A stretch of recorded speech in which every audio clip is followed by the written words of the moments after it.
Assalamualaikum folks, kembali lagi di channel Miboy dan selamat datang di Ketika Quran Bercerita.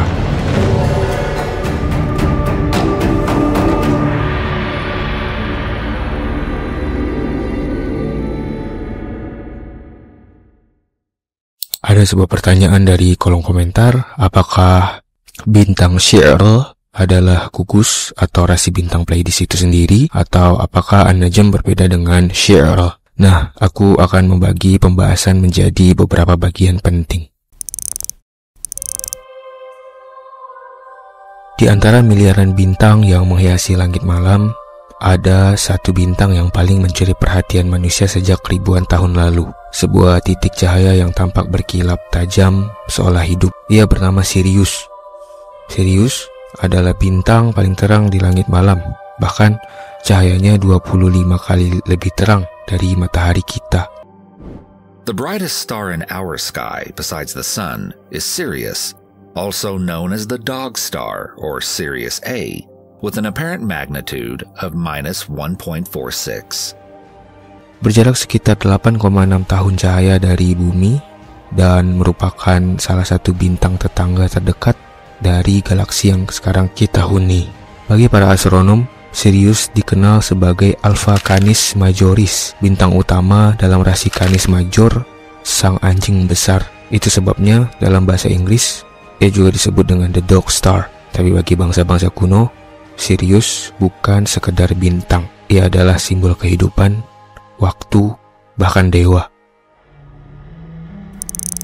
Di Mesir, kemunculan pertama Sirius di ufuk timur setiap tahun menandai datangnya banjir di Sungai Nil, peristiwa yang memberi mereka panen dan kehidupan. Mereka menyembahnya sebagai Dewi Isis atau Sobdet. Dalam bahasa Mesir kuno, Sirius dikenal dengan nama Sobdet atau Sotis dalam bahasa Yunani. Ia digambarkan sebagai dewi berbentuk perempuan, mengenakan mahkota berbintang di atas kepalanya. Ketika kebudayaan Mesir digabungkan dengan mitologi Yunani Romawi, Sobdet diidentikan dengan Dewi Isis, istri dari Osiris dan ibu dari Horus, tiga dewa paling penting dalam mitologi Mesir. Jadi, Sirius, Sobdet, Isis adalah sosok yang sama. Ketika Sirius muncul di langit bersamaan dengan rasi Orion atau Osiris, orang Mesir melihat itu sebagai simbol pertemuan suci antara Isis dan Osiris. Jadi Osiris ini adalah Orion yang pernah kita bahas di video sebelumnya. Orion yang mengajar Pleiades dalam kepercayaan Yunani kuno. Nah, pertemuan Isis dan Osiris ini bagi orang Mesir kuno, mereka membawa kehidupan baru bagi bumi, diwujudkan melalui banjir dan panen sungai Nil. Tanda kesuburan akan datang. Orang Yunani menganggap kemunculan Sirius bukan tanda keberuntungan, melainkan pertanda bahaya dan panas ekstrim. Dalam puisi Works and Days, karya Hesiod pada abad ke-8 sebelum Masehi, dia menyebutkan ketika Sirius menyinari kepala manusia, kulit menjadi terbakar, anggur menjadi kering, dan wanita menjadi paling bernafsu. Di teks ini, Hesiod menggambarkan bahwa pengaruh Sirius menyebabkan demam, dehidrasi, dan bahkan kelebihan emosi. Banyak ritual dilakukan untuk menenangkan Sirius, seperti mempersembahkan anggur atau madu agar panasnya tidak membakar tanaman dan tubuh manusia. Dalam mitologi, Sirius juga dikenal sebagai anjing setia dari Orion, sang pemburu, yang di Mesir kuno tadi dikenal dengan Osiris. Makanya rasi Canis Major atau anjing besar terlihat selalu mengikuti Orion di langit, seolah mengejar binatang buruan bersama tuannya. Maka ketika Sirius terbit sebelum matahari, mereka berkata anjing Orion telah terbangun, dan artinya musim panas telah tiba.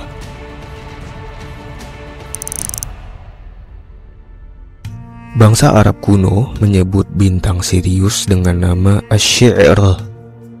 Nama ini berasal dari akar kata sya'ara yang berarti mengetahui, karena mereka menganggap bintang ini mengetahui waktu dan menandai datangnya musim hujan. Menurut riwayat sejarah dan tafsir klasik seperti tafsir Ibnu Katsir atau Al-Qurtubi, sebagian kabilah Arab di Yaman dan Najd menyembah bintang Asy-Syi'r, menganggapnya sebagai ilah atau Tuhan yang membawa hujan dan keberuntungan. Mereka percaya bahwa Asy-Syi'r terbit di musim tertentu bersamaan dengan turunnya hujan, sehingga mengaitkannya dengan kekuasaan kosmik dan nasib. Nah, dalam tafsir Qurtubi sendiri disebutkan kaum Khata'am dan Himyar menyembah Asy-Syi'ra karena mereka melihat terbitnya bintang itu di waktu datangnya hujan. Maka mereka menisbatkan turunnya air dari langit kepada bintang ini. Dalam tafsir Al-Qurtubi juga disebutkan ia adalah sebuah bintang yang terletak di belakang rasi Al-Jauza Orion yang dahulu disembah pada masa jahiliyah. And the Arabs used to worship it. So Allah is swearing by it as if He owns it. That's not your God, it has a God. Jadi, An-Najm dan bintang Syi'ra adalah dua hal yang berbeda. Dari sudut pandang orang Arab kuno, An-Najm tidak sama dengan Asy-Syi'ra.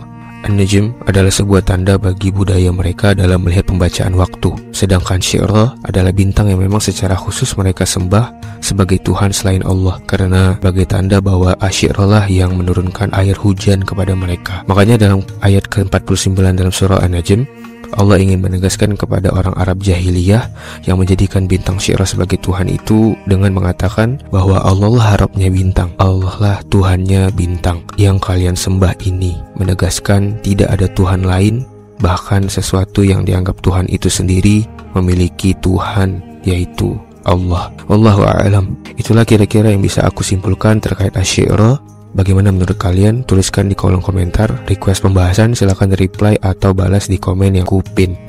Terima kasih sudah menonton video ini. Wassalamualaikum folks.